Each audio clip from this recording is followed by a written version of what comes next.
Welcome to Revenge with Lyra. My name is Lila Moreno, and I was 11 years old the day my family went to Europe for a month and left me standing in the doorway with a single crumpled $20 bill in my hand. "Don't lose it," my mother said, fastening her designer coat. "It's more than enough for someone your age. You're not a baby anymore."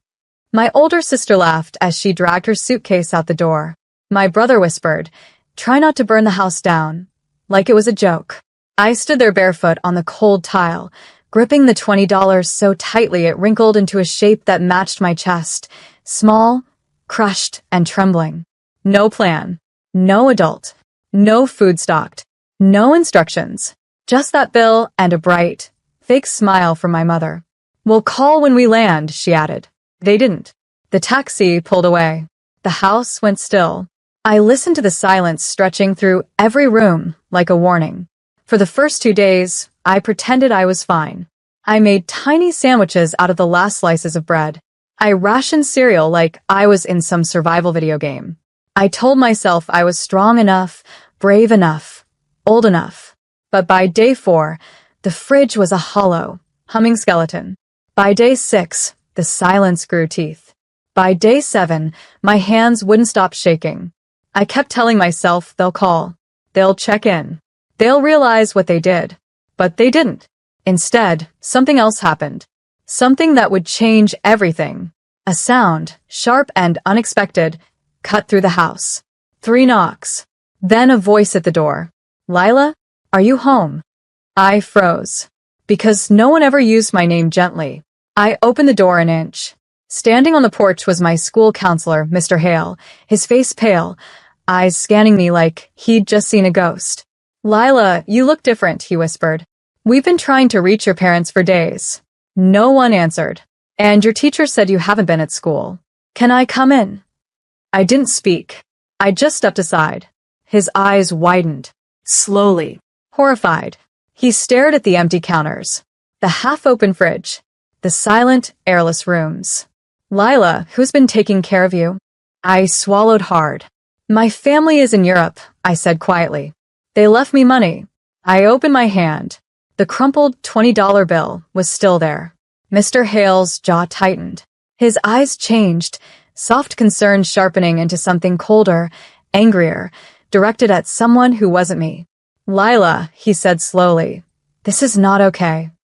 And before I could breathe, before I could even understand why his voice shook, he whispered a sentence that made my stomach drop. "I have to report this." Because he was right. And when my family finally came home weeks later, when they opened the door and saw what had happened because they left me, my mother gasped, pressing a hand to her mouth. "No," she whispered. "No, no, this can't be happening." Mr. Hale stepped fully into the kitchen, his shoes crunching against something on the floor. Cereal. From the torn box I'd been shaking crumbs out of for 2 days. He didn't look at me with pity. He looked at me like someone who was counting the wrongs in the room and realizing there were far too many. "Lila," he said softly, "how long have you been alone?" I stared at the linoleum floor. "A week," I whispered. "Almost." His breath caught. "Were you eating? Drinking? Does anyone check in on you?" "They'll call," I said automatically, then stopped. Because even saying it out loud sounded like a bad joke. He didn't ask more questions. He walked straight to the living room and sat down, motioning for me to sit across from him. "Would you mind telling me everything?" he asked gently. So I did, slowly, haltingly, the moments spilling out one by one, as if they'd been waiting for someone safe to land on. The $20, the empty fridge, the dead emergency card, the nights I slept with the TV on so the silence wouldn't swallow me. The notebook I'd started filling with sentences I didn't understand were evidence. He listened without interrupting once. When I finished, he closed his eyes for a moment like he was steadying himself. Then he said the words that cracked the house open. "Lila, this isn't only irresponsible. This is neglect." Neglect. A word too big for the kitchen we were sitting in. Too heavy for my 11-year-old chest. What does that mean?" I whispered. "It means," he said carefully, "your parents made choices that put you in danger. And there will be consequences." Consequences. My mother's favorite word. but never for her. He pulled out his phone and stepped away to make a call, whispering terms I'd only heard in courtroom dramas. Minor alone, no food, no contact. Urgent welfare check. My stomach twisted with something sharp, fear mixed with relief. Because deep down I knew, this was bigger than me now. When he returned, he knelt to my eye level. "Someone is coming to help you," he said. "You won't be alone tonight." A soft knock came at the door not long after. Mrs. Devlin, our next-door neighbor, rushed in, her eyes filling the moment she saw me. "Oh, sweetheart. Why didn't you come to me?" I shrugged. I didn't want anyone to think I couldn't handle it. "That's not strength, Lila," she said. "That's survival." Between Mr. Hale, Mrs. Devlin, and the woman from Child Services who arrived minutes later, the house filled with voices, real adult voices, ones that actually cared.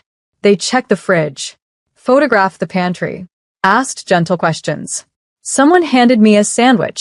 Someone else placed a blanket over my shoulders. For the first time in a week, the house felt warm. But beneath that warmth was a quiet realization settling into every corner. My family had left a child alone, and the world wasn't going to stay quiet about it anymore. The woman from Child Services introduced herself as Ms. Rayner, though her tone made it feel like she already knew everything she needed to.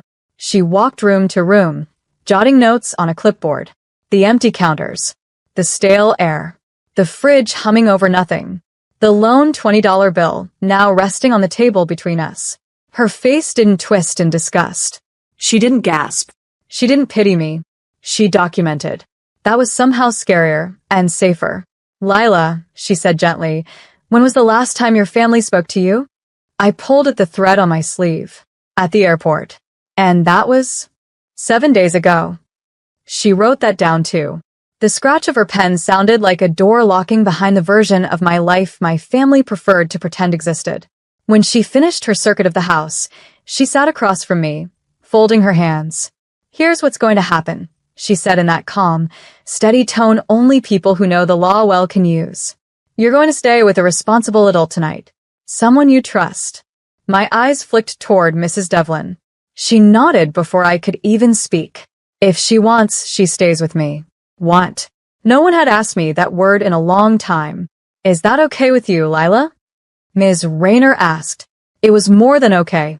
It felt like oxygen. I nodded, but something else gnawed at me. A heavy question. A fear I couldn't swallow anymore. "What's going to happen to my family?" I whispered. Ms. Rayner didn't sugarcoat it. "We will be opening an official investigation. Depending on what we find, there may be serious consequences. Leaving a minor unattended like this is." She paused, choosing her words carefully. "It's not something the law overlooks." I swallowed hard. The room felt colder.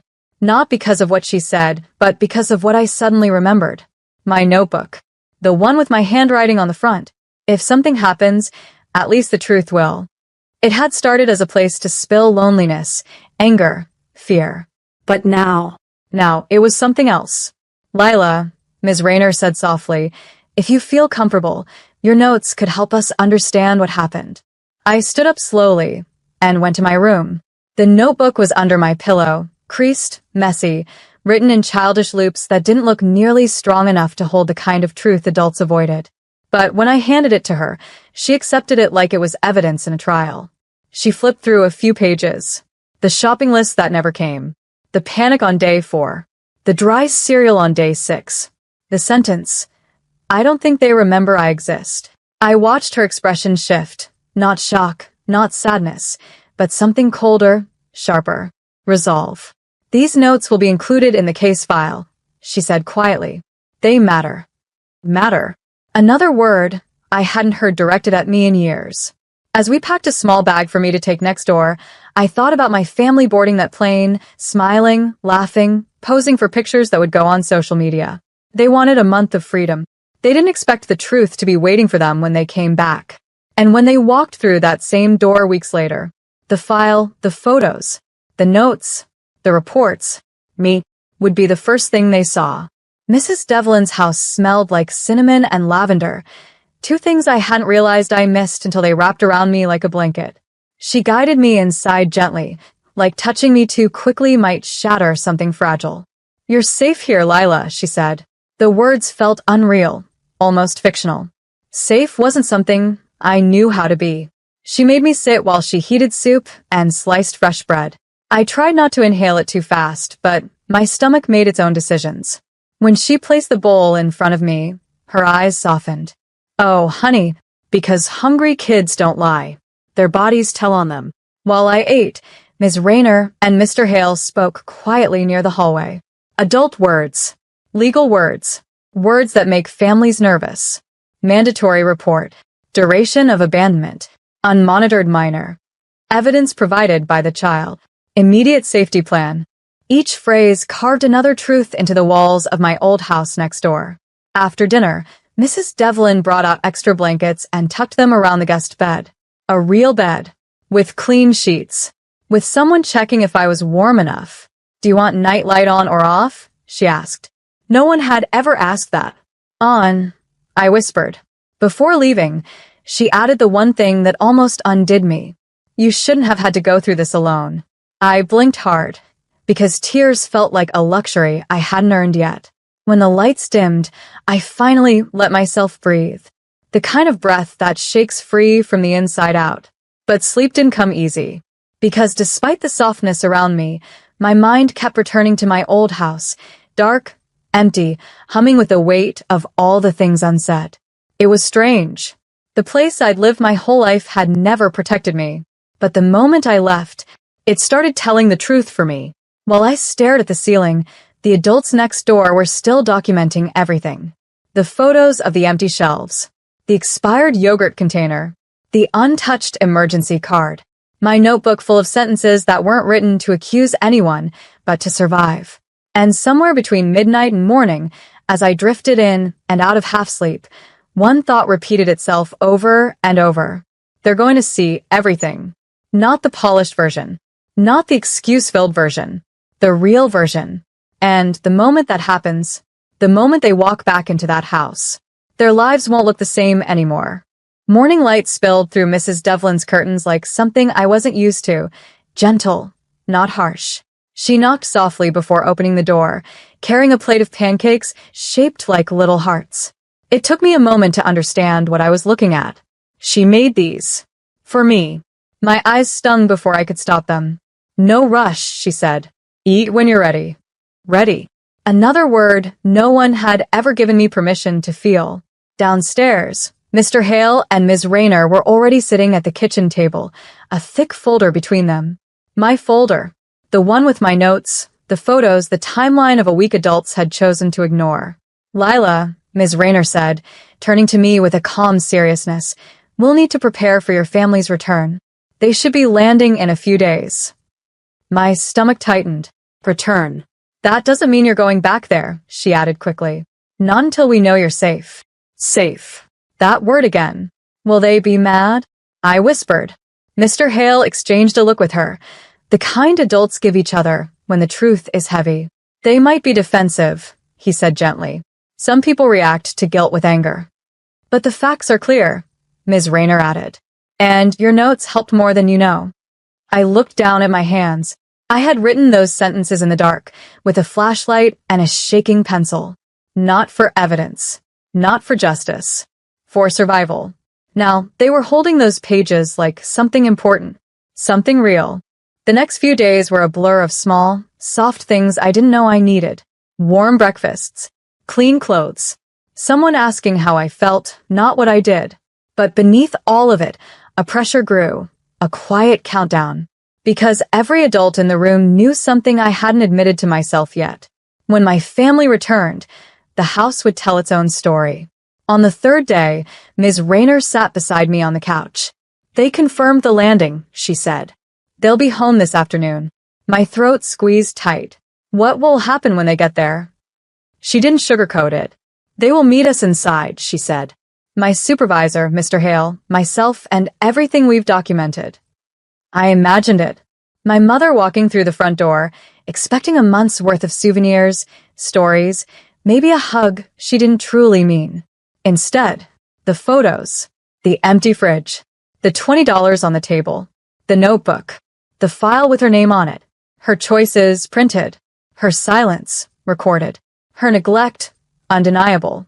What if she says I'm lying? I asked. You wrote dates, she said. You wrote times. You wrote what you ate, what you didn't eat, who didn't call, who didn't check in. She touched the folder.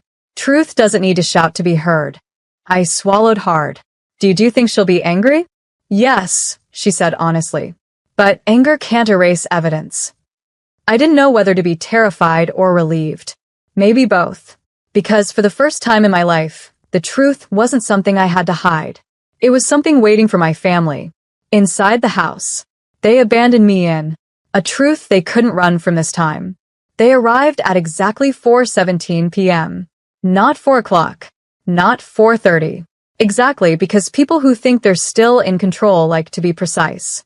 I stood behind Ms. Rayner in my old living room, my hands clasped so tightly my knuckles hurt. Mrs. Devlin was beside me. Mr. Hale stood by the kitchen doorway like a quiet shield. The house was clean now, but not comforting. It felt like a courtroom. The $20 bill sat on the counter. My notebook lay open to the page that read, Day 6, still no call. The front doorknob rattled, then turned. My mother walked in first, dragging her luggage like she'd just stepped off a runway instead of a month-long vacation. My older sister followed, then my brother, then my father with 2 duty-free bags swinging at his side. They were laughing until they saw us. My mother's smile froze. My father took half a step back. My sister blinked as if she couldn't understand why the air felt heavy. Then my mother's eyes landed on me and widened. Lila, she breathed, confused. Why are all these people here? Before I could answer, Ms. Rayner stepped forward with the practiced calm of someone who had done this many times. Mrs. Moreno, she said, we need to discuss your daughter's well-being during your absence. My mother frowned. Her well-being? She's fine. We left her money. Her gaze flicked to the counter, stopped at the crumpled $20. Something in her expression flickered. We've documented the condition the home was in, Ms. Rayner continued, as well as the lack of food, contact, or supervision. My father stiffened. Supervision? She's 11, not a toddler. Mr. Hale's voice cut through the room quietly. She missed a full week of school. And no one called us, my mother snapped. No, he corrected gently. You didn't answer. My sister opened her mouth, then closed it. I watched my family shift, confidence cracking, denial rising like a reflex. This is ridiculous, my mother said. Lila, tell them you're fine. I stared at her, not angry, not crying, just steady. I was hungry, I said quietly, and alone. Her face drained of color. That's exaggerated. She documented everything, Ms. Rayner interjected, gesturing to my open notebook. Dates, times, conditions, attempts to feed herself, the lack of contact. My mother grabbed the notebook with trembling hands and skimmed the pages. Her breath hitched. No, she whispered. No, this can't be happening. She said it exactly the same way she would 3 hours later in the kitchen, after the full report was read aloud. Exactly the same way she had when the officers asked her why she left an 11-year-old for a month. Exactly the same way she would say it at the hearing. Because the truth wasn't coming. It was already here. And it wasn't on my side or hers. It was just undeniable. My mother sank into a chair like her legs had forgotten how to hold her weight. My father's jaw clenched so tightly I could hear his teeth grind. My sister hovered behind them, pale, confused, angry, but not at the right things. No one moved. No one spoke. So Ms. Rayner did. Based on the evidence, she said, placing the folder on the table, we are initiating an emergency protective order. Effective immediately, Lila will not be placed back under your unsupervised care. My mother's lips parted in disbelief. You're taking my child away? Temporarily, Ms. Rayner clarified. Pending a full investigation. This is insane, my father snapped. We were gone for 1 week. You were gone for 7 days with no contact, Mr. Hale corrected calmly. And she ran out of food on day 4. My father's face reddened. We left money. $20, Ms. Rayner said. For 7 days. For a child. That shut him up. My mother shook her head, tears spilling over. Lila, honey, tell them it wasn't that bad. Tell them you managed. I took a slow breath. I didn't manage, I said softly. I survived. Her face crumpled at the word survived. Suddenly, she wasn't angry. She was terrified. I didn't speak to hurt her. I spoke because every adult in the room had already seen the truth. You should have called, I whispered. You should have checked on me. We thought you were mature enough, my sister blurted out, her first word since returning.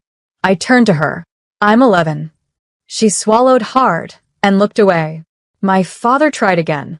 Desperate. There must be something we can do.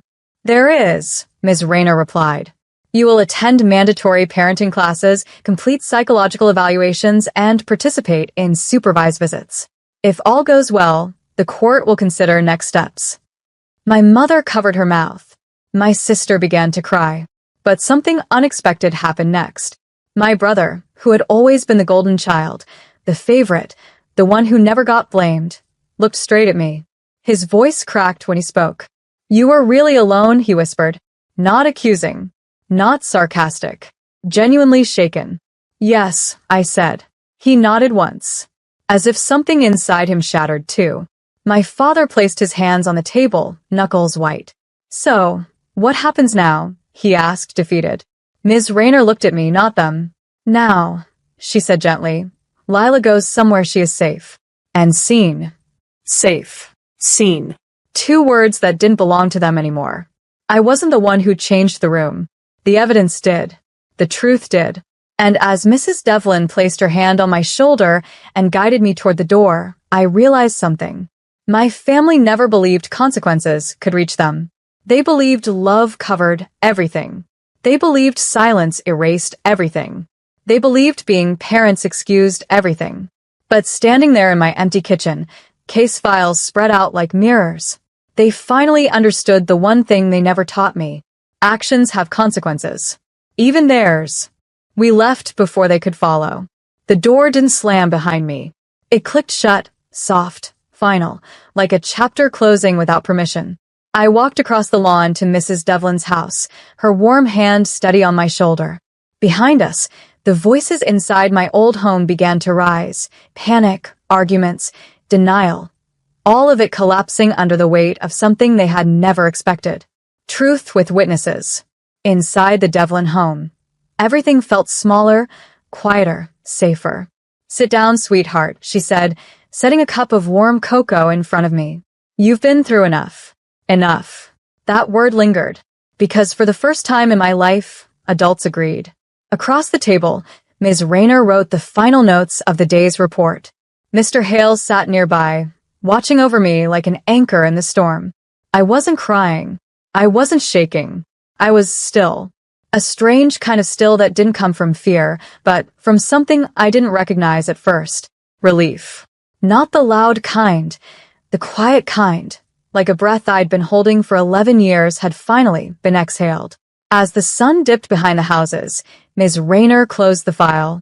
Lila, she said softly, do you want to write something for the final report? A message for the court? It's optional. A message. For once, my voice mattered. I nodded and took the pen she offered. My hands didn't shake as I wrote. I wasn't angry. I was hungry. I wasn't dramatic. I was alone. I didn't want revenge. I wanted someone to notice. When I finished, I handed the paper back. She read it, blinked hard, then added it to the folder. The thick, undeniable stack of truth that would follow my family farther than they ever imagined. Later, when their hearing came, they didn't shout. They didn't blame. They didn't twist the story. Because my notebook pages, the photos, the timeline, the professionals, the witnesses, all stood between them and the lie they tried to tell. They weren't monsters. They were careless. And carelessness has consequences. Weeks turned into months. My family attended their classes, their evaluations, their supervised visits. Sometimes they cried. Sometimes they apologized. Sometimes they asked for forgiveness. Maybe one day I'll give it.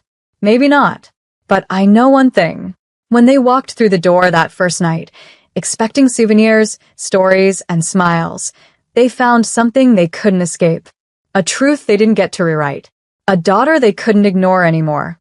And the sentence my mother gasped the moment everything collapsed around her. No, no. This can't be happening. She was wrong. It was happening. It had been happening the moment they left me behind with a $20 bill and called it love.